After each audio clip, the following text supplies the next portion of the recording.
And just like that, we're back with episode 14 of the TJ Martino podcast. And today, I got a really good friend of mine in the studio.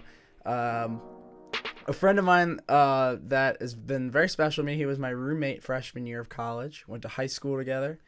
And we're just going to come on here and we're going to talk, just shoot the crap, I guess, for a little bit. And then we're going to get into our favorite albums of 2019. But my guest today is David Denzy.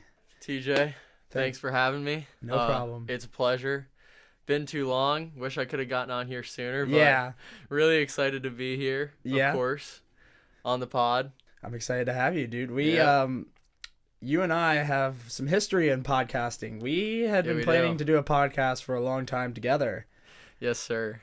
Do you want to explain to the people out there what this podcast was? Yeah, of course. So, you, Zach, and I, Zach Winokur, really wanted to do a podcast. All three of us. I know you and I would bond over podcasts and all the time. I've been an avid podcast guy for a while. Yeah, and even in high school, and people weren't really listening to podcasts. Believe it or not, their podcast is growing like crazy right now. Mm-hmm. And it wasn't our intention for getting into podcasting, but we thought it'd be really cool to get in the studio and share our thoughts, and it was a lot of fun. But being able to coordinate all three of us getting into studio time was difficult. Yeah, the scheduling was the biggest pitfall for us, I think. Yeah, but I'm super excited and like glad to see that you've carried the weight on the podcast, and here you are 14 episodes later, and the podcast is doing really well. Episodes are really good, and if one of us was going to be able to do the podcast of anybody I know, it would be you. Thank you. So I'm proud to see how well it's doing. Yeah, thank you for that. Those are kind words. But we were gonna do so we were originally gonna do a podcast called the Weave Podcast. It was gonna be David, Zach, and I, and basically every single episode we were gonna come on and we were each gonna bring a topic, but we weren't gonna tell each other what the topic was. We were just gonna bring it in and talk about it and then like have a discussion, kind of like an organic discussion. And we did 2 or 3 mock episodes. They're out there somewhere on SoundCloud. Yeah, they still be on SoundCloud. They exist. We did 2 or 3 mock episodes, and they weren't bad. They were actually kind of good. Yeah, they were fun. And they were fun, to do for sure. But it definitely helped open the door for me because it just got me comfortable speaking on a mic. And I think me doing it with you guys just to start out with before I actually got into it myself helped me kind of get comfortable with a microphone, Right.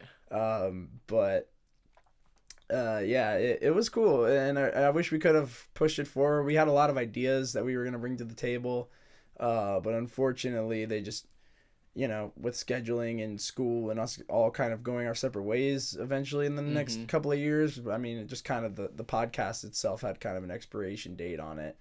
But, in the future, maybe we could, restart again. Yeah. Maybe figure something else out, but it'd be under your label, right? Yeah, under my umbrella. Yeah. No, yeah, totally. But that was a cool experience, and I'm glad. I wanted to bring that up with you because of course we had to lay the groundwork. Yeah, it only makes sense. Right.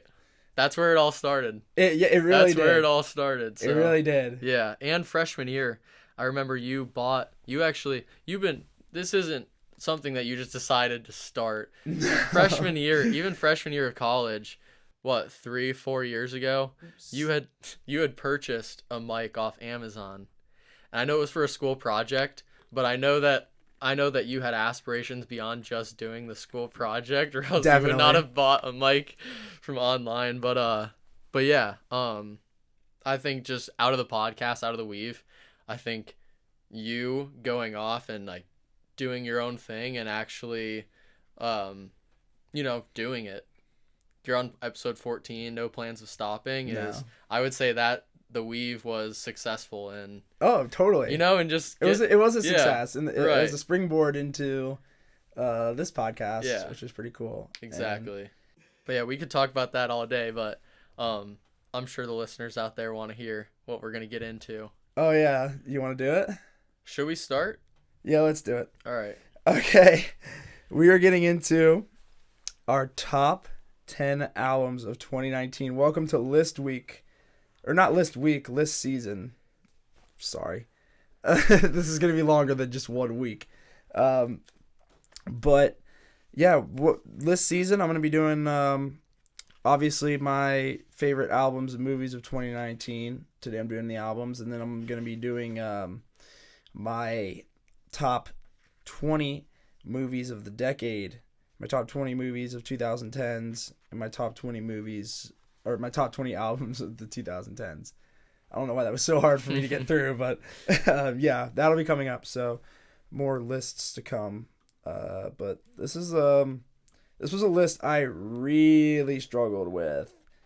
I was going to say, what did you think of 2019 in general and just music? What was 2019 like? From a mainstream standpoint, one of the weakest years of the decade. But from like some of the underground stuff, there were some really good albums this year, for sure. And a lot of like promising new artists, I think, this year that kind of like busted onto the scene. And even though there is just like so much filler this year, last year there was just it wasn't like as bad as like but 2018 just had like way more like decade defining albums, I think, than 2019. But it wasn't as bad as some of the other years this year where just music was terrible. But early in 2019 it was pretty rough, I'd have to say. 2020 I think is already off to a better start. I think 2020.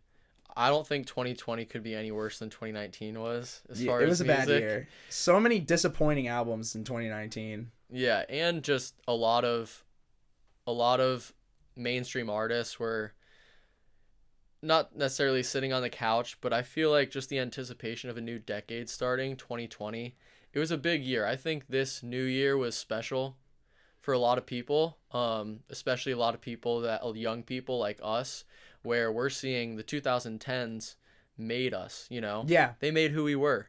Definitely. So it wasn't just the start of a new year, but it was kind of a sayonara to the 2010s. I mean, 2010, what grade were we in? What was going on at the time? It was we were in 5th grade in 2008. So 7th grade. So right around the time that like Lil Wayne dropped the Carter 4. Yeah. Drake just started to come on the scene. I remember in I got that album. I found a leak of that album, the Carter 4. I found a leak of it early, like a week early. Really? Come arrest me. Yeah, I found a leak of that. That was like one of the first albums I used to like, because I used to pirate a lot of music. I don't do it anymore. Mate. Obviously, streaming services are a thing, and statute of limitations might be fine at this point. I don't think they're gonna come after me for it. But the thing about it was like that was like the early 2010s and like late 2000s were like such an interesting time in music, like, and to see how the end of this past decade kind of ended was really interesting, because music feels like it hasn't changed that much, but like it has. Like, I couldn't agree more. Like, just the sound, like, it's crazy how influential, like, and like, look, I'm not the biggest Drake fan in the world, but his sound definitely like spoke to a lot of people that were coming up in the 2010s, I think, and like that sing-songy rap kind of really dominated the latter half of the decade. But there was just so many like good projects that came out in the 2010s. But 2019, back to that, I think there was good albums, but also some really disappointing ones, to say the least. Yeah. One of those being that Chance record, which has been talked about ad nauseum on this podcast. Oh my god. But yeah, let's get into it. Honorable mentions. Do you have any honorable mentions? I did have one honorable mention because I don't think it would count as a 2019 album, but Drake's Care Package was released in 2019 on all platforms. I think it counts. Okay, yeah, I mentioned that as an honorable mention because, that was just in a way him delivering just a slice of 2010 through 2013. You know, it was Yeah. all the nostalgic The prime Drake of his music. career, like Exactly. And most like quote unquote real Drake fans who fell in love with Drake like yeah. during that time, that's like the music that we like to listen to, where he actually Yeah, has and those were all bars. songs that we'd all heard before but just wanted to have on our playlist. Like Exactly. Jodeci Freestyle with J. Yeah, Cole. you know That's you like like one of that my one. favorite Drake tracks. Like Yep. that's like one of my favorite like Drake and J. Cole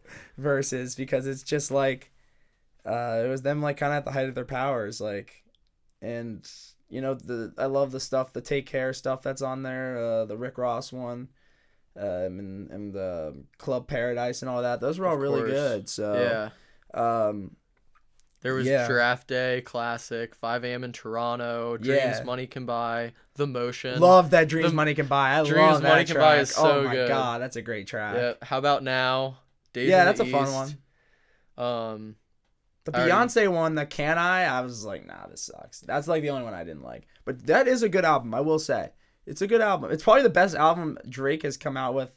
I talked about it on this podcast on like episode 3, and I said like it's probably my favorite project Drake has released in a long time. So shout out to that. Yeah, I knew you were gonna have that view as well, because you kind of grew out of Drake. Totally did. You grew out of Drake. I'm still a fan. I wasn't a fan of Scorpion, but surprisingly, I really liked the playlist that he came out with. More Life. More Life. I really like that. Even though we called it a playlist, Yeah. I would consider it an album. Bunch of throwaway tracks. Yeah, I liked it though. I mean, not pieced together as an album, but I liked a lot of songs off that. Passion and Fruit still is one of my listen to 'em. favorite Drake songs. Great song. Love that track. So I agree with that. But any other honorables? Just a quick disclaimer. So, I don't listen to many like albums straight through because I'm not as big of a critic. A lot of different music speaks to me. So, I love hip hop. I dive way deep into early 2000s, even 90s and 80s hip hop. But like my guilty pleasure is like alternative music. So I don't discriminate on anything that I hear. If I hear a good song, I listen to its radio on Spotify. And so I really do a lot of like tracking down like artists and finding singles from like not my typical genre. Right. So a quick disclaimer, I couldn't come up with 10 albums from 2019 that I could honestly say like were my top 10s that I like listened to. But I came up with about 7 that like I could top, like that I could actually like put in order, you know? I couldn't come up with like so 3. like the bottom 3 are just kind of like there, you mean, or is it like you don't even you just No, have 7? I just have 7. Yeah. Oh, okay. Yeah, but whatever. We'll get into it. Okay. So then for my honorable mentions, I'll go through these really quick. All right. Disconnect. It's an album called Disconnect by Phantoms. They're like a new EDM duo. It's a really good little project. Definitely check it out if you're into like pop house and like, you know, that kind of stuff. Progressive house. Also, Hi, This is Flume by Flume. Big fan of this experimental project. It is kind of like draggy at times, but I think what he's going for is really creative. So big fan of that. Another one, Rapper Go to the League by 2 Chainz. I like this. I'm a big 2 Chainz fan. I don't like this one as much as Pretty Girls Love Trap Music. I like that album a lot more. But it's a fun one. And it has some good tracks, even though the Kendrick track is kind of a letdown. Then we have When We All Fall Asleep, Where Do We Go? Billie Eilish, another honorable mention.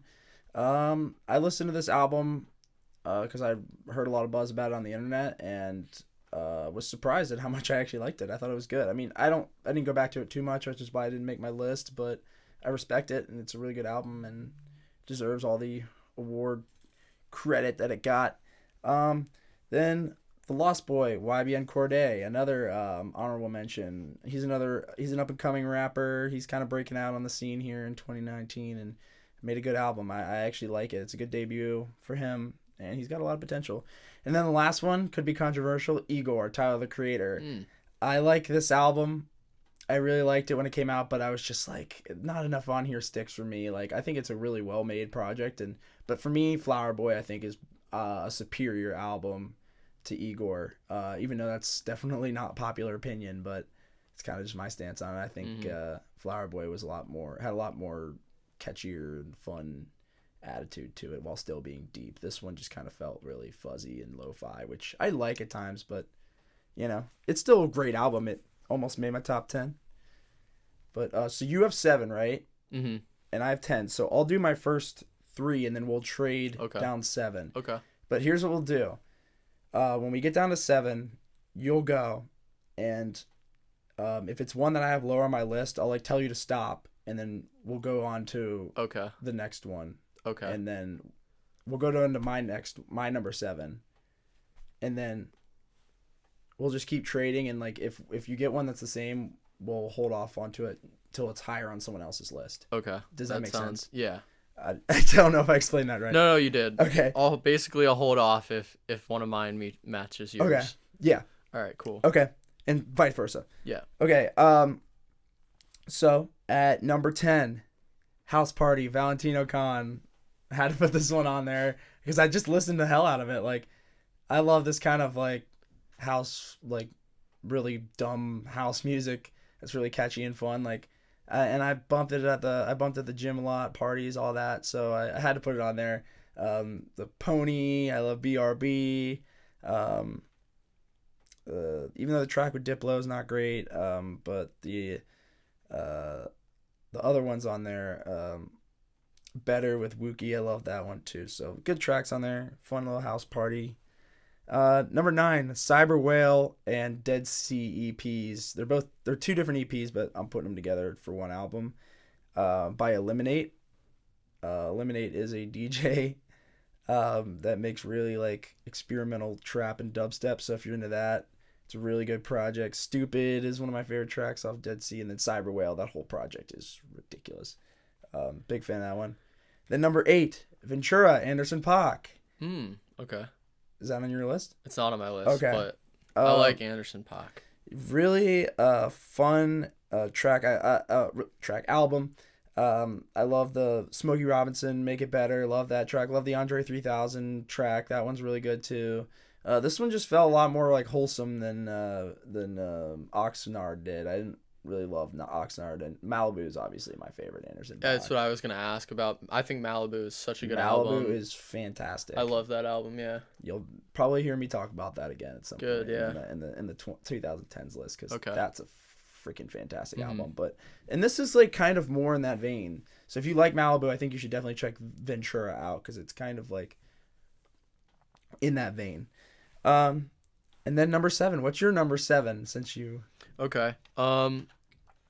Let's see what my number 7 is. I basically jotted down. All right, so this is going to be extremely mainstream, but just because he doesn't put out any bad work, I would say Hollywood's Bleeding by Post Malone.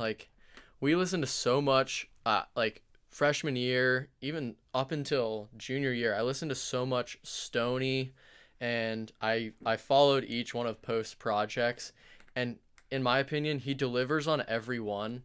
So I have to respect the hell out of an artist who can do that. I mean, some songs off that album, Enemies with DaBaby, Saint Tropez, Circles, the single that he released. I really like Circles. That's a good track. Yeah, it's a good one. So that was my number 7.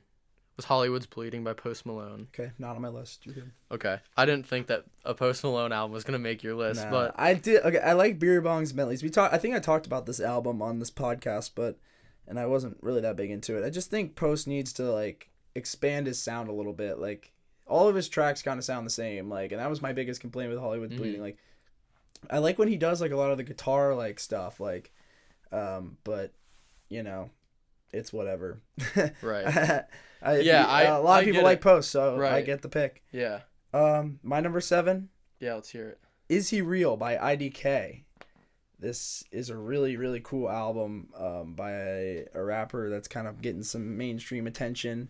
IDK is his name. I really like this album. It's kind of like it's a conceptual album about like the belief in God and religion and life and all that, and I thought it was really well done. I love the track with JID and I think Pusha T's on it.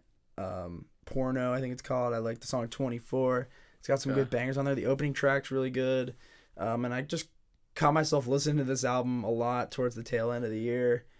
And that's what I made my number 7. I really enjoyed it a lot. And yeah. I've barely even heard of IDK. How'd you find him? I think I found him on like Twitter. I think I saw like some Twitter page post a clip of one of the songs or something. I don't really know. Or maybe Spotify. I honestly don't know. Okay. Maybe I think it was Twitter. I think I saw somebody like post something about it and I was like, I'll check that out. Yeah. But yeah, it's a really cool album and the last track is really good too. What's your number 6? My number 6 would be Crash Talk by Schoolboy Q. Not on my list. Okay. I'm a big Schoolboy Q person. Going back to Blank Face. In my opinion, Oxymoron was such good a album good too. album. I like Oxymoron. Such a good album. Blank Face though, that was my favorite. Oh yeah. my god. Yeah, that was a shit great album. Ridiculous, man. Yeah, I mean it's hard for me to some artists that I've like fell in love with in their debut album, their sophomore album. It's hard for me to compare their newer stuff because times have changed and they evolve as artists. Yeah. So I love those albums, but I liked Crash Talk a lot. I listened to of course like Chopsticks. I thought that was the worst track. I like Chopsticks because Chopsticks. But it bangs like you hear it at parties and all that stuff. Of course like floating with 21 Savage. I keep every time I say it, I want to say floating. Like I want to, I can't just say floating. It's floating. You know how he says it? Floating, yeah. I'm floating. It's weird. And then my favorite track off the album is Crash. Crash is my favorite track. Capital track H at the end, of course. Yeah, of course, yeah. And it has that Royce the 5'9" sample on there. Yeah, that's a dope track. Yeah, I listened to that. So that was a big fan of that one. That made my Spotify like top 25 songs. I listened to that a lot. Yeah. Schoolboy, for that album, for me personally, I was just not a fan. I was like, this is just really boring compared to like Blank Face, because like I was really looking forward to seeing what he was going to do after Blank Face, because that's like one of my favorite albums of the 2010s. Like that album is freaking awesome. Mm-hmm. So yeah, it was kind of a disappointing album. It was shorter but the tracks just like felt very phoned into me, but I get it. It does have like a very like appealing sound to it. Mm-hmm. I get it, which is what I guess I liked a lot about Blank Face, was that album's just kind of all over the place. But yeah, good. That was your number 6? That was 6. So my 6, Everything's for Sale by Boogie. This album came out earlier in the year. I'm a big fan of this. He signed to Shady Records. If you like a lot of like pop rap, singing, crooning, but like well done, this is the guy. But like he also has some fun trap stuff. Self-Destruction is one of the ones I like a lot. He signed to Eminem's label, Shady Records. Mm-hmm. He has a track with Eminem on there. It's not great. It's fine.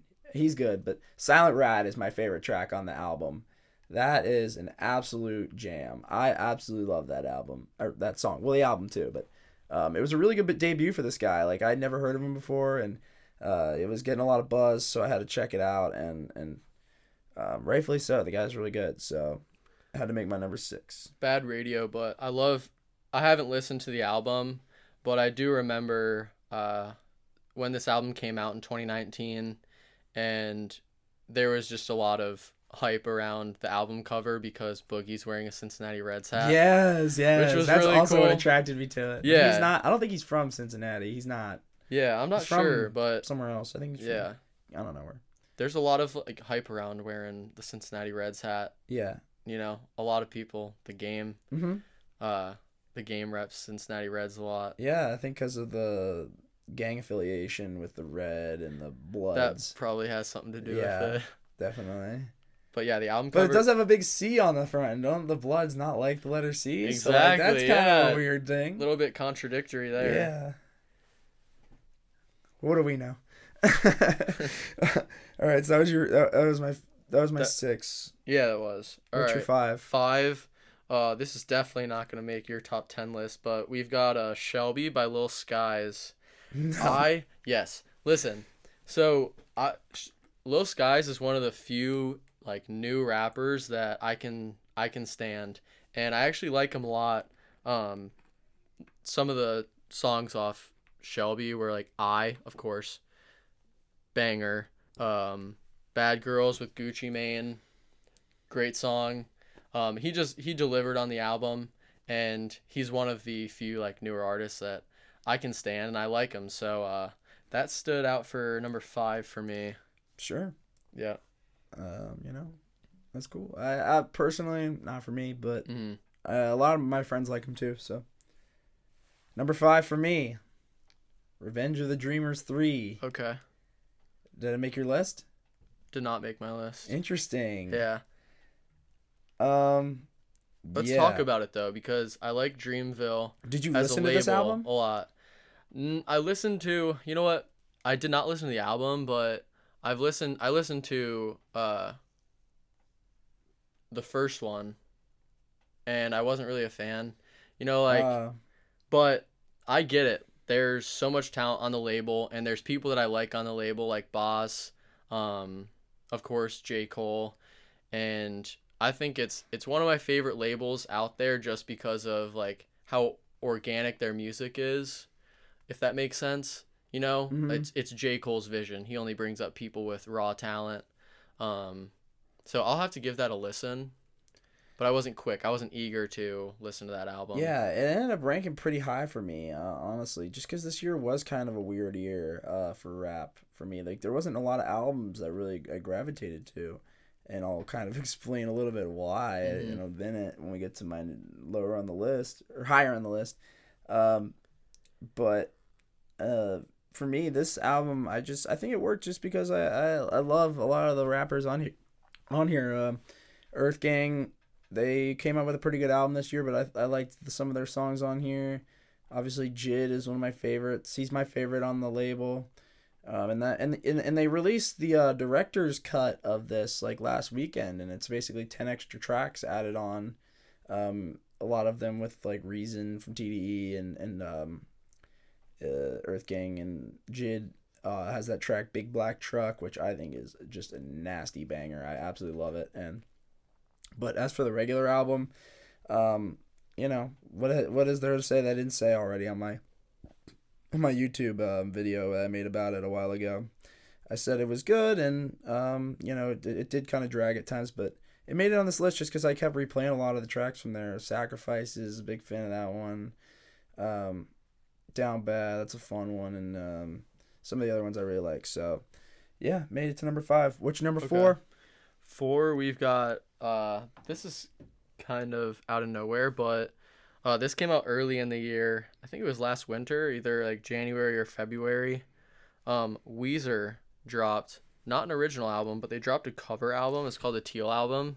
I've heard about that. It was they basically covered a lot of songs that have come out between like the 80s all the way up into the thousands, which was really nostalgic. It was cool to start listening to those songs again. Like they did Everybody Wants to Rule the World. They covered that song, that's my favorite song on the album because that's one of my favorite songs ever probably. Take On Me. They did Mr. Blue Sky, No Scrubs. They even did Africa, of course. They did that. I know, but I was a big fan. Like they crossed genres.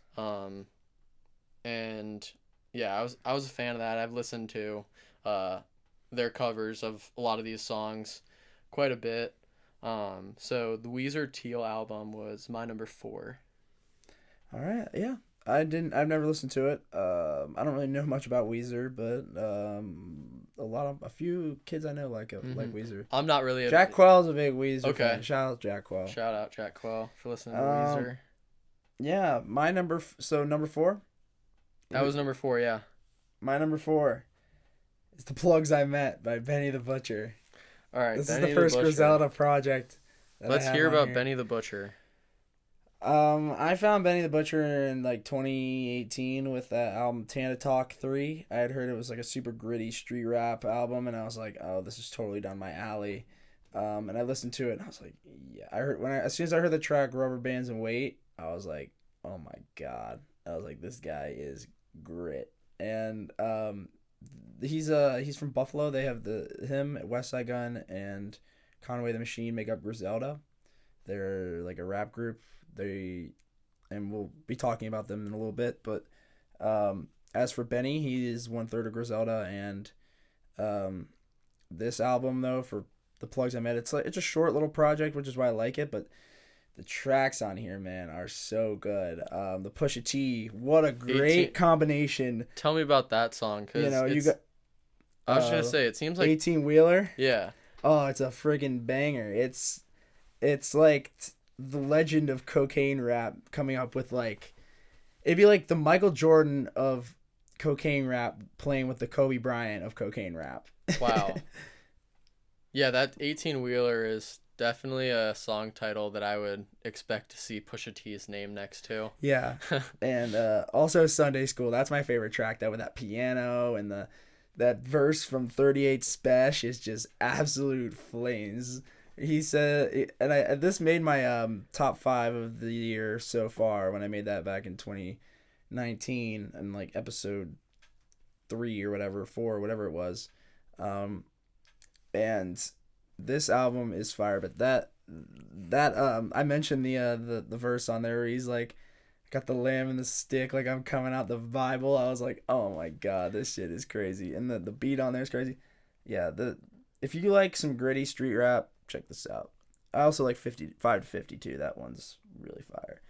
Good ass album, and Griselda is like the shit. So what's your number 2? We're on 3 right now. Oh, you're 3. Sorry. Yeah.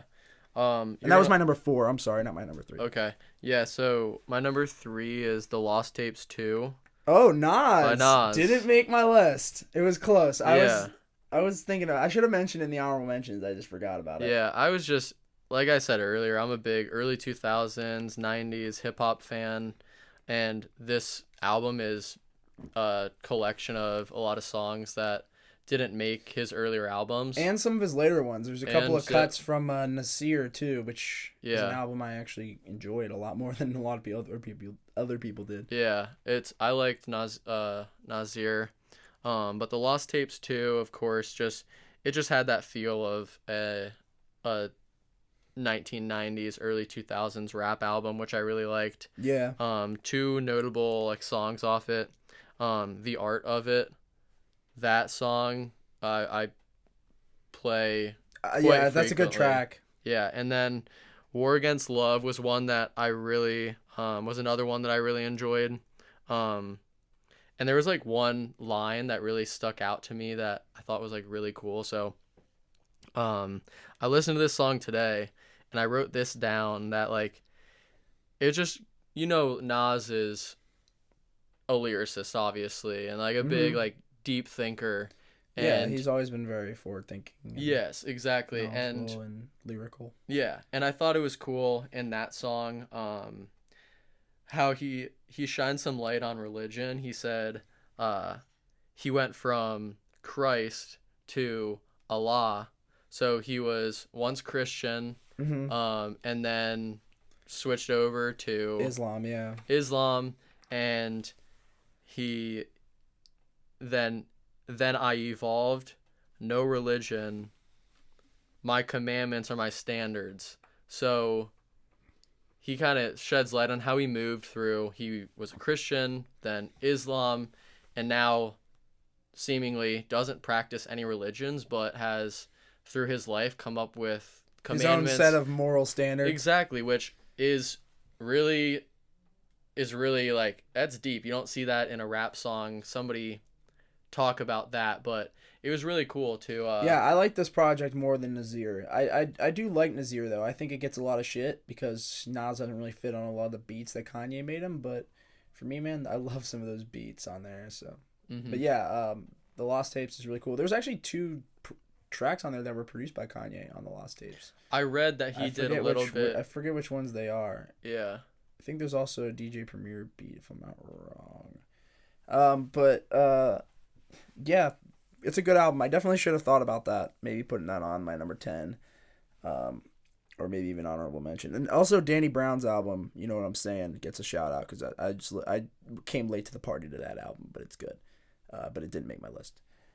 Because like a lot of these are just like ones that I've like gotten the most play out of at the end of the day, like, which leads me to my number 3, Zoo by Denzel Curry. Okay. On your list? Not on my list. Yeah, this is an album I forgot to put on my top 5 albums of the year so far list. I could not believe it. After I'd uploaded the video or the podcast, I was like, fuck. I'm like, I literally forgot this album. And I can't believe I did because I played the hell out of it at the beginning of the year. I mean, this replayability, the catchy tracks, the trap production all over this thing is great. You know, I love this first track. I love the track with Rick Ross. The Wish, that beat is so good on Wish, and the hook is good. I like the Take Keith, Automatic. Oh man, yeah, that one's a banger. Yeah, a lot of good tracks, and I can't believe I forgot it. It would have been made probably number 2 or it probably would have been number 2 on my top 5 of the year so far list. So that was a bad omission on my part. Yeah, moving on to number 2. Okay. Of course, this is going to make the top 10 for me just because I got a lot of plays out of it, was Confetti by Jack Harlow. Okay. I had to. You're a big Jack Harlow guy. I'm a big Jack Harlow guy, and once I find like the artists that I like, I get a lot of plays out of them. Like Felly, he didn't drop anything in 2019, or else it would probably make the list. But Confetti by Jack Harlow was released. A lot of Louisville connections on that album, like Bryson Tiller with the song Through the Night. Yeah, I listened to that one. I haven't listened to this album yet, but I listened to that one, and I liked it. It was cool. Yeah. I like that sample's been used before. Right. Who used that? Reason used that same sample. Yeah, that's right. So cool. Yeah, really good song. And then one more plug, Walk in the Park is another good song off that album, and he just released. I'll check it out. I gotta check that out. I'll Yeah. take a look at it. I've heard a lot of good things about Jack Harlow from you mostly. Well, he I think he's got some things planned for 2020. I mean, he's just getting put on the map. Yeah, he's starting to get some mainstream touch. Just released a video directed by Lyrical Lemonade 2 days ago. Yeah, for his big. song that just came out. So that's, leveling that's big up. notoriety. Yeah, Lyrical it Lemonade's is. like huge in pop rap. Yeah. Yeah. That's cool. So that was your number 3? That was 2. Oh, 2. My number 2, WWCD by West Side Gun, Conway the Machine, and Benny the Butcher, Griselda. Okay. I absolutely love this album. It came out late in the year, and it's gotten so much play for me over the past couple of weeks. I'm like, this album is that good. It's dark, it's creepy, but like the bars on here are fire, and these guys are just all 3 so good. They all 3 dropped really good albums in 2019. I mean, these guys are on the map. Griselda is legit. And City on the Map is probably one of my favorites with 50 Cent on that beat. I was like, I wish 50's verse was a little bit better. I mean, like he does this thing on the verse where he's like, I do my homework. And I'm like, I don't know what he's doing, but yeah, he does sound good over this beat though. And that one's really dope, but my favorite is Chef Dreads. Okay. The opening track. Oh my God. It is just it's a bar fest. If you love bars, if you love New York gritty street rap, cocaine rap, this is right down your alley because it is very gritty, very dark, but it also has some really good production all over it. Cruiser Great Coke is another one I love. Scotty's. The track with Eminem at the end is probably my least favorite track on there. You got it out for Eminem. He's been terrible lately. I mean, that album he dropped the other night was so blah. Dude, no one, I didn't even And it listen came out of to nowhere. it. Eminem has been so bad in the latter half of this decade. I mean, that Revival, I listened to that shit and I was like, this may be one of the worst albums I think I've ever heard. Even if he was Grammy nominated, if his album was Grammy nominated, I don't think I would listen to it. I'm just not an Eminem person. Yeah. I used to love Eminem. That's why I always give him the benefit of the doubt. But like, and he does have some good rapping on there, but like, nah. But him with Griselda, I mean, they worked with Shady Records to release this project, which is dope. I'm glad that Eminem is doing a good thing as a curator. I mean, he's getting some good talent. Shady Records is getting some good talent. Boogie, these guys, I mean, are great. So, maybe he may need to take a step back from making music and try and be more of a curator. I don't know. But this album's great, and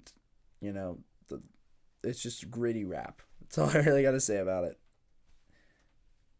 Anything? Oh yeah, number one. Oh yeah, let's go to number one. So, my number one was Lately. It was an EP by Still Woozy. It's called Lately EP. Still Woozy is a alternative artist. Solo. His name's Sven. Sven. He makes all the instrumentals, all the vocals.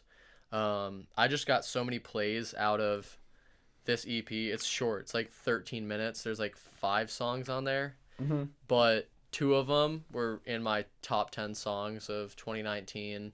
And then he's just one of those artists for me that like anything that he comes out with, I'll listen to and I'll eventually like Mac Miller. Yeah. Everything that he's come out with, even if I didn't like it initially, like some way, like I'll find a connection to it, and it'll end up getting a bunch of plays. So Still Woozy's an artist, new. This is an EP, and I'm really excited. He's pretty small right now, but he performed at Newport. Yeah, Columbus. I saw there was a big line. Big, massive line. I Yeah, hear he's got kind of a following. I need to check him out. I think you may have shown me a couple of tracks by him before, but I actually need to check that out. Yeah, I know. Of course, like I got because I'm kind of into that stuff, so I'll check that out. Yeah. That was your number one. That was number one. Yeah, honestly, it was. And why was it number one? So just strictly based on the plays that I got out of it. Yeah. I went through my Spotify and I just said like, what did I listen to in 2019? And that was it. That was the one album that I no weak songs. It's hard for me to find albums with no weak songs. Yeah. So if I find one that's no weak songs, that's making top 3 albums. Totally. Of any year. I agree. All right, my number one. Let's hear your number one. If you guys know me and have listened to this podcast or anything that I've done over the past half a year, you already know what my number one album of the 2019 is. Freddie Gibbs and Madlib's. Oh, I knew it. Bandana. I knew it was going to be That Freddie is Gibbs. my number one album, bar none, from the day I listened to it up until now. This album is great. I mean, I've talked about it ad nauseum. I talked about it in the middle year list. I've talked about it on this podcast a handful of times, so I'm going to keep it brief, but looking back 6 months later, this project is amazing. And what Freddie and Madlib were able to do on this thing, the beats. I mean, Madlib made all of these beats on an iPad. That's pretty crazy to think about. Wait, did he really? Yes. Like what software? I don't know. Probably. But still, on an iPad? Yeah, he has probably some sort of software on there. I don't know. No, but still, that's crazy. Yeah, made the entire album on an iPad. All the beats. The beats on here are, for Madlib standards, not some of his best, but looking back, but they're pretty awesome. I mean, they're amazing.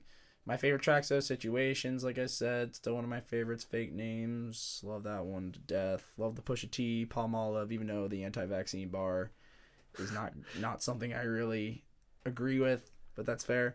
What is the anti-vaccine bar? He says, Freddie Gibbs says, fuck your poison, keep them vaccines off us.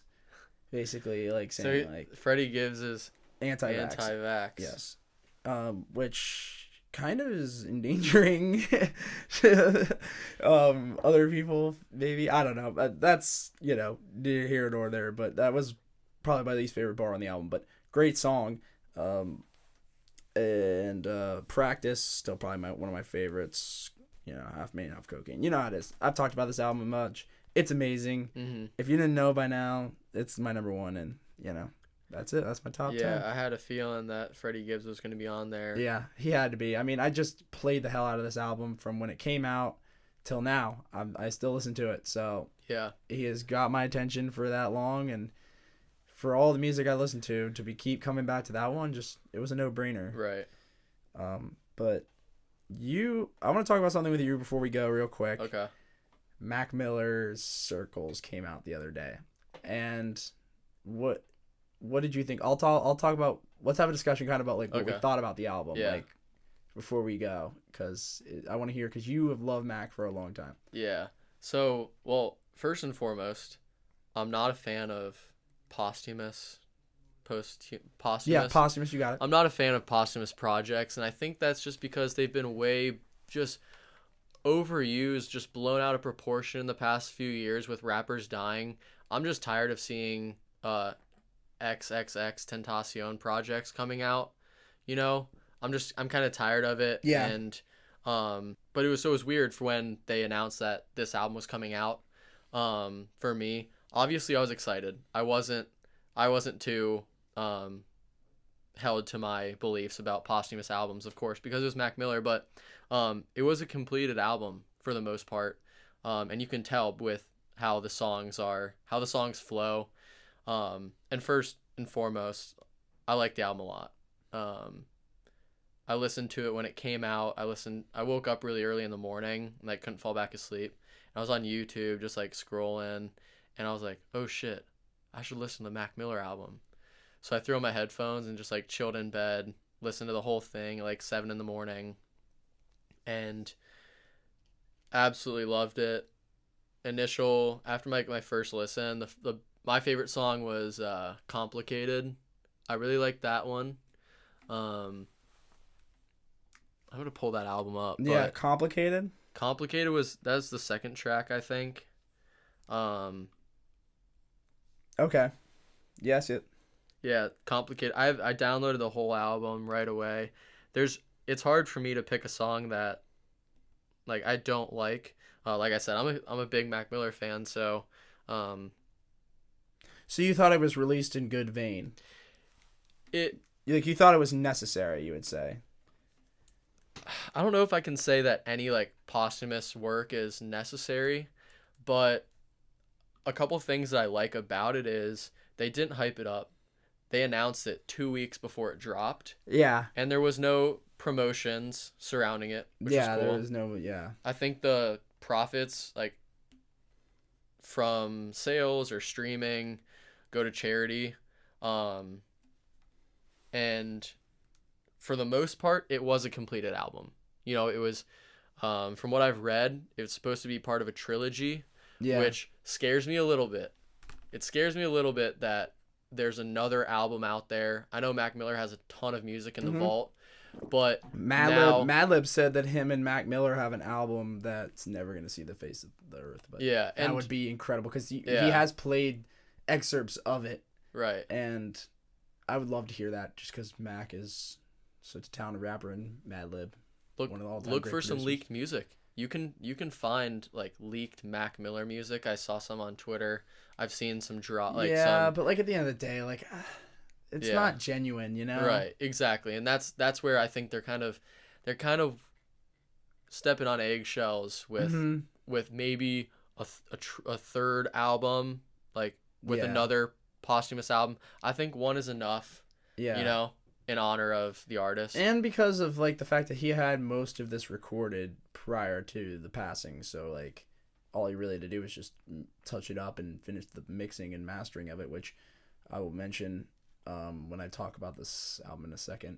Mm-hmm. But yeah, I want to hear what you think about it. I saw your tweet about it. Yeah, I tweeted about it. I know you're a fan. So I first listened to the album on Thursday night at midnight. A friend of mine put it on, and I was it's boring. Mhm. I was not in the mood for it. I mean, Yeah, I went yeah, out exactly. earlier that night. I was like, I just got back from going out. Like, I was still like, not really like in the mood to like get into that kind of We listened to vibe. it in totally different right climates. And so I was like, nah. So I kind of put it off all weekend. I was listening to, some of the others. There was a lot of music that dropped, Eminem and some of the other stuff. I was like, okay, I'll listen to this and this and this. And then yesterday, I actually finally got around to listening to it. And I was like, holy shit. I mean, this album, I think, is arguably one of my favorite Mac Miller albums. It could be. Like, the amount of play it's getting from me. Because personally, I've liked Mac Miller. I really liked his music, his early music. Kids was really fun. And I like Blue Slide Park. Faces is a really underrated Mac Miller album. Maybe my favorite. But later in his career, he kind of started to lose me. Divine Feminine is one for me that I found to be really bland.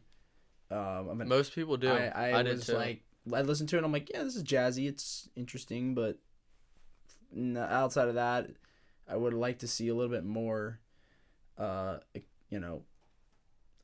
some, not passion, I want to say, but like some more energy, I guess, was what it was lacking. And then Swimming came out, and I found that to be better but more boring. That was my still biggest jazzy, yeah, jazzy, still jazzy, which is fine. I like that. That's what I Yeah. liked about Divine Feminine and Circles, but Circles not Circles, sorry, Swimming. But Swimming, I just found to be really bland. Like, I was like, this is fine. And even I listened to it even the day Mac died. I listened to the album again, and I was still like, it's fine. I was like, I like a couple of tracks on there a lot, like 2009 and yeah, of course. Conversations Part 1. Those are like Yeah. two really good tracks, I think. Part 2 is probably in the vault. Yeah, probably. But just some of the other like hit tracks on there just found to be really boring. But going into Circles now. Okay. Yeah, I love the album. The production on here is so smooth, and like Mac's singing on here is pretty damn good for Mac. Like, the way his vocals like glide across this, like the beats on here are really, really like smooth. It just sounds like so pleasing. The opening track Circles is really, really good, and it's sad to listen to because you're just like, this is like, I saw that, like, this was what I wanted Swimming to be, was this album, and that's why I like it so much. Is like, it's what I wanted from Swimming, was like more emotion, more energy. And Blue World, that beat is really great. Like, And, it's like and nothing. fun. Yeah. And, but my favorite track, I Can See. That's my favorite track. That's a really good one. Oh my God. The beat on there is one of my favorite beats I think I've heard Mac make ever. Like, fantastic stuff. Woods. I think that was a single. I love that song. Big fan of Woods. Yeah. Big fan of that one. Hand Me Downs. That's probably my second favorite. That's a good one too. I love Hand Me Downs. That verse from Mac, that rap verse, is some of the best rapping I think I've ever heard him do. Really good stuff. And I like That's On Me. Surf is kind of a forgettable one for me. I didn't really care for that one. Right. But overall, I mean, I was blown away. I was not expecting to like this album. That's what I can say. And I really did. Because, for me, these posthumous albums, you listen to the Lil Peep and the XXX stuff, and you're just like, this is just so unfinished stuff that's just getting slapped with these uncompatible features, and just, big names coming on these tracks that were unfinished, and, concept ideas that were never meant to see the light of day. And I mean, I think they kind of looked out with Mac in the sense of like, he already had like a project that was a companion to one he had released when he was alive and was pretty close to being done. So I think they kind of, from a vocal standpoint, so I think they lucked out on that end, and were able to put together a damn good album. And it's a shame that we're never going to see Mac go any further, because I would have loved to see him expand on this sound even more. And that's kind of like what's frustrating about listening to it, and sad and heartbreaking, is like, you're never gonna get to listen to the follow up to this because Right. it was so damn good. But yeah, I think it's cool to just to see his evolution yeah, from his very first album to this. mm-hmm. You know, I wouldn't even. It's crazy. It doesn't seem like a rap album, you know? No, it's not. You know, It's not a rap album. It's a pop album. Right. If it wasn't Mac Miller, it would be, it would, I don't know, would you call it a pop album? Yeah, I would call it a pop album. Okay. I can't even, like, find a genre for it because, But it's a very lot of good pop singing. album. Yeah. But you wouldn't hear it on the radio. I think What Blue songs World would would you be hear? on the radio. Okay, Blue World. Blue World could be on the radio. Maybe Circles, the title track. I don't know. Good News, of course, because that Good was the News. single. Yeah, Good News. Um, Which is a good track too. yeah. But yeah. I think it's one quick thing about Mac. What I think is cool is he has been sort of, I mean, not slept on because he's been critically acclaimed his entire career. Yeah. But he hasn't realized like commercial success, I don't think. Like up until the Divine Feminine, before the Divine Feminine was Best Day Ever. And I don't think any of those songs you would find on the radio. Divine Feminine, you would hear My Favorite Part with Ariana Grande. Yeah. Because that was a pop song. Yeah, because Mac did a lot of like really like underground sounding hip hop, which is Very what I really like. Like underground, Faces. That's why controversial lyrics. Yeah, that's why I liked Faces. Like it was very like abstract and like underground sounding. Like and I wanted him to expand more on that. And then when he started getting into swimming and Divine Feminine, I was like, I don't like this direction, but okay. Right. But this was like, Circles was like the manifestation of that direction that he was going in. Yeah. Like this was it done well. Right.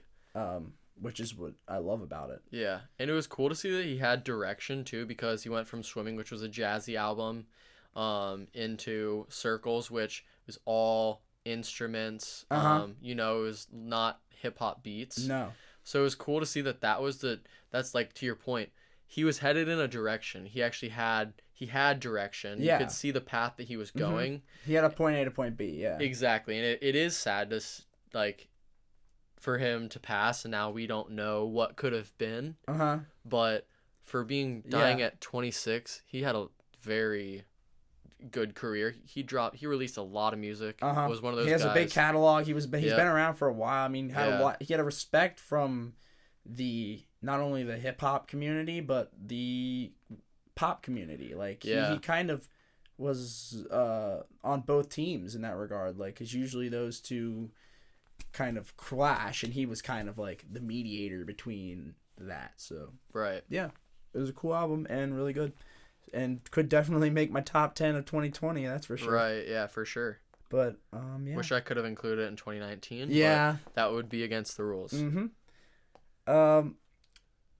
Dude, one more thing before we go. Did you hear about that, the girl that got she got released from prison? And did you hear about the girl that texted her, boyfriend and, like, that told him to kill himself? Oh, Michelle Carter. Yeah, isn't that a Amazon? They made a documentary series, about it. I think I don't remember. They made it's Hulu, because Hulu. She got released from prison today. I just looked at that on Twitter, and that was a crazy story. I remember when that came out. Yeah, dude.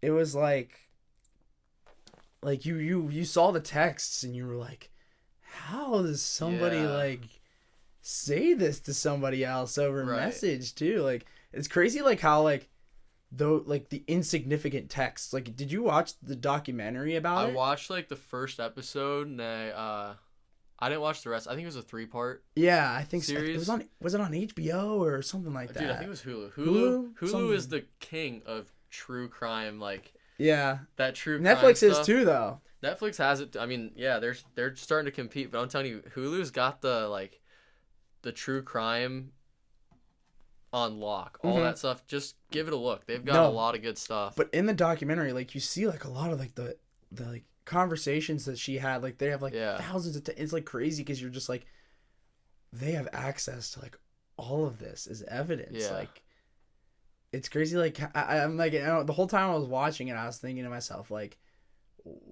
I've sent so many text messages, like it's crazy how many of them I think would actually like incriminate me if I was like in a position like that where like the feds were like looking through my phone messages. Like I wonder what they would pull up. Like like texts from like 3 years ago, like shit like that. Yeah. But the story's crazy because you see it and you're just like, oh my God. You're just like, it's brutal. Like, well, you know what's crazy about it is, like, I'm just thinking 20 years ago when it was harder to track conversations, say, like, if you're strictly using a telephone, say that was their only means of communication, without texting, there was no evidence that she killed this man, quote unquote. You know, there was 20 years ago, she could have been saying the same stuff just verbally, and she would not have been incriminated for any of it. It's a great point. It's a great point. Like, it's just weird to. It's just like weird to think about. Like those. It is. That's just text messages were used as evidence for an assisted suicide. Yeah. And like, she was like, what, 15 or 16 years old, and she's like texting him all that shit. Like, that's crazy. And it's like, it's almost like if you read, like I read some of the texts, like, and like they showed him in the documentary, and I was like, she's almost coming from a place of love about this. Like, in a sick kind of way, she's like giving him like almost like comfort in the fact that like he's gonna kill himself. She you was. Understand what I'm saying? Like, yes. She's like, it almost like her intentions weren't bad, but like you're doing a terrible act. She's whether like, or not you could justify it, like you're still like coercing somebody to end their life. Like it's crazy that like that whole thing like transpired, and it was like only a matter of time before something like that happened. You know? Like, no, yeah, it was like every single day he was like texting her, I think today's the day I'm gonna do it, and she would respond with like words of encouragement, like you can do this, like go for it. Don't worry about us, we'll be fine. Yeah, right. No one's gonna miss you. like how do you how do you think that's a good idea? Like, what? My question is like, what would she gain out of it? Like, why was she so persistent? I don't know, dude. She was obviously a damaged person. Honestly, it must have been like some serious psychological problems. And she did like 14 months. Was it? Yeah, she got released today. But like, damn. Yeah. What do you even do at that point? Dude, like, new identity. New identity, and you're moving to Alaska. I would do the Breaking Bad vacuum guy and change my identity. Yep. Because that shit was fuck me up, bro. Yeah. Like, going into an interview, like, oh, yeah, any criminal history? Yeah, I told somebody to murder themselves, right. And it was a huge national story.